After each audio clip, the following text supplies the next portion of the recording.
खट्टी मीठी मज़ेदार किस्म की केरे की चटनी, जिसे बच्चे बड़े सभी बड़े शौक़ से खाते हैं। केरी की चटनी भी कहा जाता है इसको, आम की चटनी भी कहा जाता है।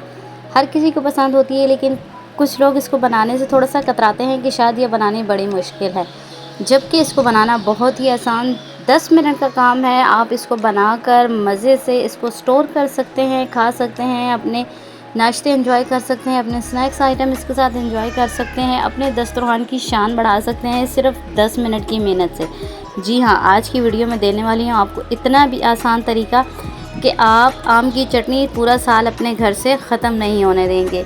10 मिनट में बनाएं और 6 माह तक इसको महफूज कर लें। ना तो आपकी आम की चटनी ख़राब होगी, ना ही इसका टेस्ट चेंज होगा और ना ही इसकी लुक चेंज होगी। बिल्कुल परफेक्ट किस्म की रेसिपी आज आपको देने वाली हूँ। तो वेलकम करती हूँ आपको कुक विद ट्रिक्स पर, जहाँ मैं देती हूँ आपको कुकिंग से रिलेटेड बड़ी ही कारामद टिप्स और ट्रिक्स। तो मैं हूँ जवेरिया और वेलकम करती हूँ अपने चैनल पर। आपको रिक्वेस्ट है आपसे बस यही एक होती है कि वीडियो को कंप्लीट देख लिया करें, ताकि आपको वीडियो और रेसिपी अच्छे से समझ आ जाए और कोई स्टेप आपसे मिस ना हो। तो आम का सीज़न चल रहा है। कच्चे आम थोड़े से टाइम के लिए आते हैं, ऑलमोस्ट 1 माह के लिए आते हैं। इनको हम पूरे साल तक के लिए स्टोर कर सकते हैं, चटनियाँ बनाकर और मुरब्बे बनाकर। तो आज देने वाली हूँ आपको आम की चटनी की रेसिपी। सख्त और साफ़ किस्म के आम आपने ले लेने हैं। आधा किलो आम लिए हैं मैंने। इनको अच्छे से पहले धो लेना है, धोने के बाद इनको छीलना है, क्योंकि जो मिट्टी होती है वो छिलकों के साथ, हाथों के साथ लग जाती है और फिर दोबारा से आम पर चिपक जाती है।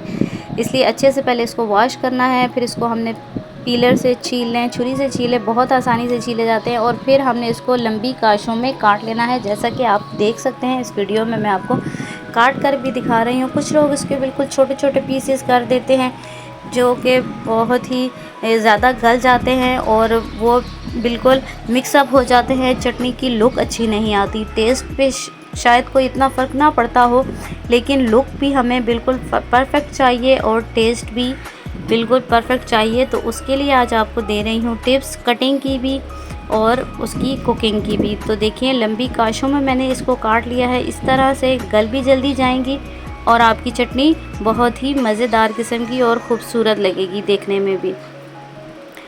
मौसम आज थोड़ा अच्छा था, तो मैंने सोचा आज बाहर ही पंखा निकालते हैं, सही देसी और रवायती तरीके से चरपाई पर बैठकर अपना काम करते हैं। तो आपके इलाके में कैसा मौसम चल रहा है कमेंट बॉक्स में ज़रूर बताइएगा। तो देखिए, आम मैंने सारे छील कर अच्छे से काट लिए हैं। काटने के बाद अब इनको धोने की ज़रूरत नहीं है, क्योंकि मैंने पहले से इनको अच्छे से वॉश कर लिया था।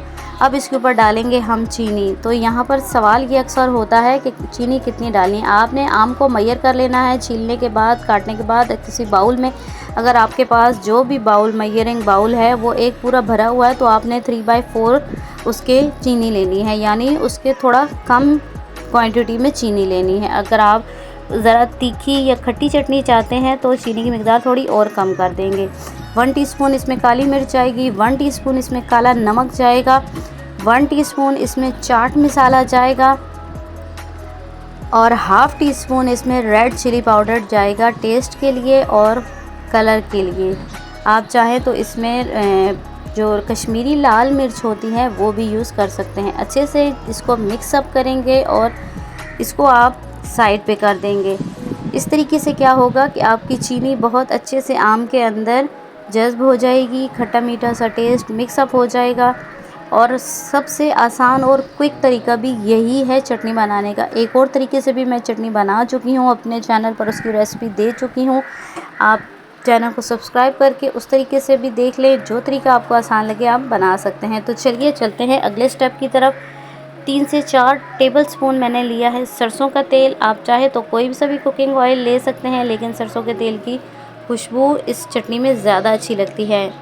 1 टीस्पून लिया है मैंने ज़ीरा, साबुत ज़ीरा ले रही हूँ मैं अच्छे से साफ़ करके। हमने कड़कते ऑयल में डालना है। साथ ही डाल रही हूँ मैं 2 टुकड़े दालचीनी के, थोड़े छोटे पीसेस में कर लिए हैं मैंने। 3 से 4 अदद जाएंगे इसमें लौंग, साबुत लौंग डाल रही हूँ मैं। सारे खड़े मसाले जाएंगे, क्योंकि देखने में भी अच्छे लगेंगे और इनकी खुशबू भी अच्छी से आएगी।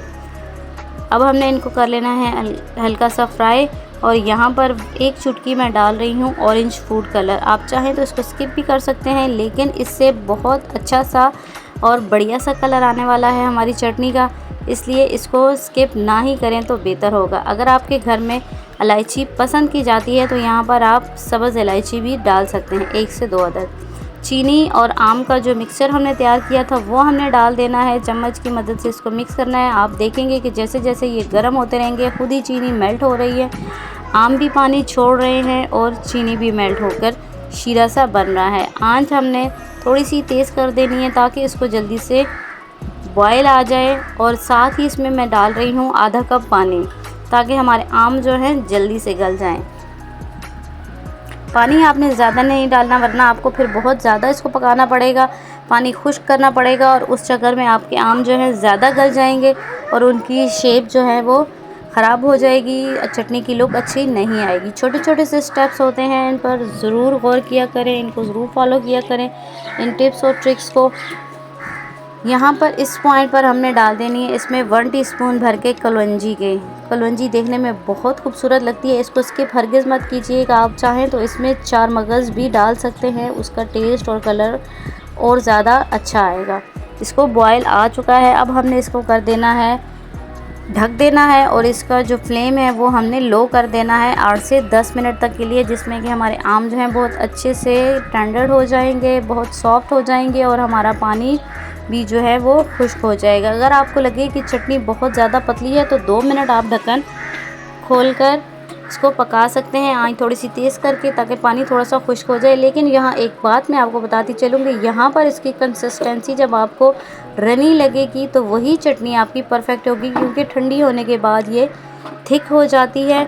जितनी ठंडी होती चली जाएगी उतनी ही थिक होती चली जाएगी, इसलिए जब गर्म हो तो इसकी कंसिस्टेंसी आपकी अच्छी सी रनी होनी चाहिए।